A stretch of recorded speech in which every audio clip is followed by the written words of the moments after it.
Om Swastiastu, umat Hindu Dharma. Hari ini saya berada di tempat yang sangat penting bagi peradaban Bali, karena tempat ini adalah menjadi pusat di mana semua pemikiran, intelektualitas dan juga karya sastra Bali itu terhimpun dan terkumpul di sini. Jadi tempat ini bernama Gedong Kirtia yang berada di Singaraja di Kabupaten Buleleng. Jadi tempat ini sudah didirikan dari semenjak zaman Belanda yang diinisiasi oleh seorang tokoh Belanda justru, yaitu Van der Toep, yaitu sebagai tempat mengumpulkan naskah-naskah lontar yang terhimpun, yang tersebar di seluruh Bali, kemudian dikumpulkan di tempat ini. Jadi tempat ini menjadi tempat yang sangat penting jika kita ingin mengenal cara berpikir, kebudayaan, tradisi, agama dari masyarakat Bali itu sendiri. Jadi mari kita berkeliling dan kita lihat tempatnya yang sangat asri ini. Dan di tempat ini juga kurang lebih ada hampir 2000 teks lontar. Jadi ini luar biasa jika kita ingin datang ke sini, kemudian kita menggali pemikiran-pemikiran masa lalu yang bisa diimplementasikan dalam kehidupan kita saat ini. Jadi mari kita berkeliling.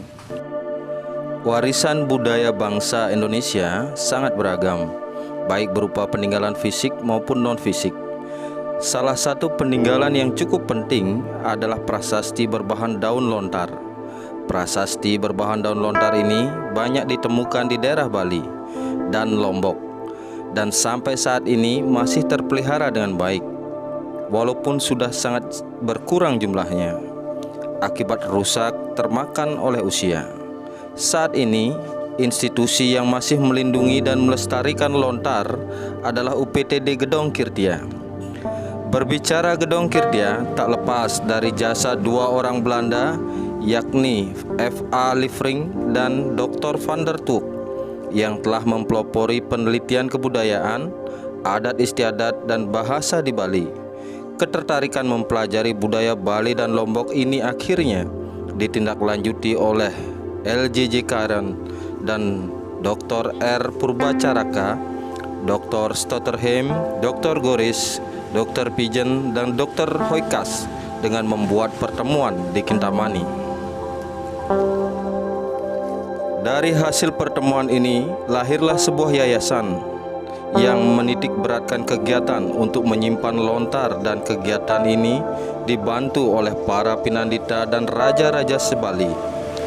Yayasan ini dapat dianggap sebagai miniatur Asiatic Society untuk daerah Bali dan Lombok karena banyak memiliki koleksi kesenian serta penerbitan berkala dari sarjana-sarjana yang mengadakan riset tentang seluk-beluk mengenai Bali. Yayasan ini memiliki gedung sebagai tempat untuk melakukan aktivitas kegiatan mereka yang didirikan pada tanggal 2 Juni 1928. Gedung inilah yang nantinya menjadi Gedung Kirtia saat ini.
Baik.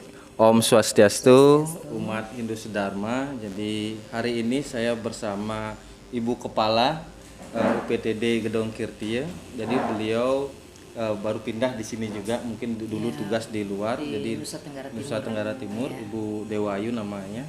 Jadi kita diskusi sedikit lah mengenai mungkin sedikit tentang sejarah, bagaimana sih sejarah berdirinya sesungguhnya Gedong Kirtia ini, Bu? Ya, baik.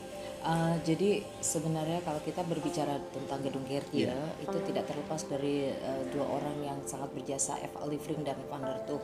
Jadi beliau adalah dua orang yang memang sangat concern dengan kebudayaan ya, dengan pokoknya berbudayaan adat istiadat yang ada di Bali, Lombok ya. Kemudian karena ketertarikan mereka akhirnya mereka buatkan menjadi sebuah riset dan mereka lakukan penelitian, kemudian mereka membangun sebuah yayasan yang concern di bidang adat istiadat tersebut ya. Jadi awalnya yayasan tersebut bernama Stichting Liefring van der Toep, tapi kemudian atas itu yayasan itu dibuat 2 Juni 1928. Ya, kemudian ya sudah cukup lama memang ya sudah sangat tua memang. Kemudian atas saran dari Raja Buleleng Gusti Putu Jelantik supaya ditambah dengan Kirtia. Bahasa Sanskrit Kirtia, maka jadi Kirtia Liefring van der Toep dan akhirnya yang sampai sekarang dikenal menjadi Gedung Kirtia. Ya, Gedung Kirtia ini jadi dibuka untuk umum pada tanggal 14 September 1928. Jadi koleksi kita tuh cukup banyak ya, dengan 7 kategori lontar-lontar. Jadi ada wedanya, ada lelampahannya, kemudian ada napi wasana agamanya, kemudian ya ada babatnya juga ya banyak lah gitu. Dan sekarang tampaknya penataan di sini luar biasa ya, Bu. Jadi kalau dulu saya orang Singaraja. Dulu kemudian sekarang setelah saya merantau selama 11 tahun di Jogja, kemudian sekarang pulang ke Singaraja, datang ke sini, tempatnya sangat asri sekarang. Jadi mungkin ini sentuhan wanita. Ini luar biasa sekarang ini. Sebenarnya gini, asri sekali. Iya, terima kasih. Jadi sebenarnya kalau dibilang sentuhan ini juga jujur ini juga banyak juga campur tangan Bapak Gede Komang sebenarnya. Beliau yang banyak juga menata seperti di Taman Soka, kemudian taman-taman di sekitar Dinas Kebudayaan. Karena apa? Sebenarnya kalau kita berbicara Gedung Kirtia kan juga kita tidak terlepas dari Dinas Kebudayaan Kabupaten Buleleng. Artinya bahwa kita UPTD, memang kita UPTD Gedung Kirtia, tapi kita masih di bawah Dinas Kebudayaan ya secara keseluruhan. Cuma hanya saja kita bersyukur bahwa untuk saat ini Gedung Kirtia, kalau orang Bali bilang metaki-taki ya. Metaki-taki sangat luar biasa. Saya aja merasakan ada perubahan yang luar biasa. Kita lagi berusaha untuk menjadikan pertama Gedung Kirtia itu menjadi sebuah institusi yang mengusung tema edutainment. Artinya edukasi dan entertainment. Artinya bahwa pengunjung itu dia ketika datang dia dapatkan pengetahuan yang melalui lontar yang ada. Kemudian entertainnya adalah bahwa kita ini juga kan ada memamerkan. Kita memamerkan awal lontar itu seperti apa dengan pengawetannya, cuma yang memang masih sangat terbatas koleksi kita, tapi mudah-mudahan Swechan Widi ke depan kita akan mencoba untuk meningkatkan bagaimana Gedung Kirtia itu bisa menjadi tempat pengetahuan praktis. Artinya praktis itu begini. Kadang-kadang sekarang ini orang kadang-kadang jenuh untuk melihat membaca. Betul. Tapi bagaimana caranya Gedung Kirtia bisa menampilkan koleksi dengan pengetahuannya sehingga terbersit seperti apa sih lontarnya, bagaimana sih kategorinya, itu yang sedang kita rancang ke depan. Ini luar biasa Ibu perkembangannya, saya sangat merasakan itu. Kemudian ketertarikan mungkin generasi muda atau umat Hindu tertarik nggak sih sebenarnya datang untuk ke tempat ini? Kalau boleh jujur di zaman milenial seperti ini kan orang mungkin lebih tertarik dengan game gadget, kan lebih itu, apalagi sekarang TikTok ya termasuk saya juga hanya tapi kan kita juga punya tanggung jawab moral untuk tetap mempertahankan, melestarikan, melindungi tradisi yang kita punya. Saya terus terang saya bertanya, walaupun saya orang baru di sini, tapi ketika saya artinya saya tugas ke teman-teman yang museum, anggap ini UPTD Gedung Kirtia ini sebenarnya juga banyak pekerjaannya menjadi pekerjaan museum. Orang di luar negeri lebih mengenal manuskrip museum, yang museum lontar. Tapi ada yang menyebut gedung kerja, apapun itu intinya memang koleksi kita lontar ya. Nah, terlepas dari itu memang ketertarikan itu sekarang ini sih saya merasakan bahwa sudah banyak yang tertarik. Ini saya rasakan begini. Kebetulan Gedung Kirti ini dapat bantuan dari Kementerian DAK, Dana Alokasi Khusus BOP Museum dan Taman Budaya. Tahun lalu kita menyelenggarakan lomba nyastre Bali ya Sebuleleng. Waktu itu terus terang peminatnya agak kurang, walaupun banyak, tapi tidaklah banyak. Setelah itu kami lakukan juga pendekatan baik personal ataupun kebetulan juga kita ada kegiatan museum masuk sekolah museum masuk sekolah. Dari situ kita ceritalah sebabnya apa sih, kenapa kita harus melindungi, kita harus melestarikan, dan bagaimana sih kita harus bersikap terhadap Gedung Kirti sebagai aset Buleleng, aset provinsi, aset bangsa. Ya kan, itu kalau nggak kita siapa lagi kan, betul. Begitu ya. Makanya terus mereka mulai tertarik. Nah, Betara Swece kemarin kita ada lomba bulan bahasa, antusiasnya itu luar biasa. Berarti sudah ada perkembangan yang cukup baik. Ya, luar biasa. Dan walaupun kita tetap bersyukur walaupun kemarin itu kita belum banyak mendapatkan. Ada 7 kategori lomba waktu di provinsi, kita dapat di 2 kategori, yaitu lomba 1 dan lomba baligrafi. Di baligrafi itu kita juara 2, di 1 kita juara 3. Tapi itu tetap kita syukuri bahwa artinya kita mendapatkan sesuatu lah. Baik, terima kasih Ibu. Jadi demikian umat Hindus Dharma, jadi bersama beliau Kepala UPTD Gedung Kirti yang sangat welcome walaupun tetap menyambut dengan senyum gitu. Jadi terima kasih banyak atas informasinya, dan saya kira ini akan sangat bermanfaat, dan kita akhiri dengan Paramasanti. Om Santi Santi Santi Om.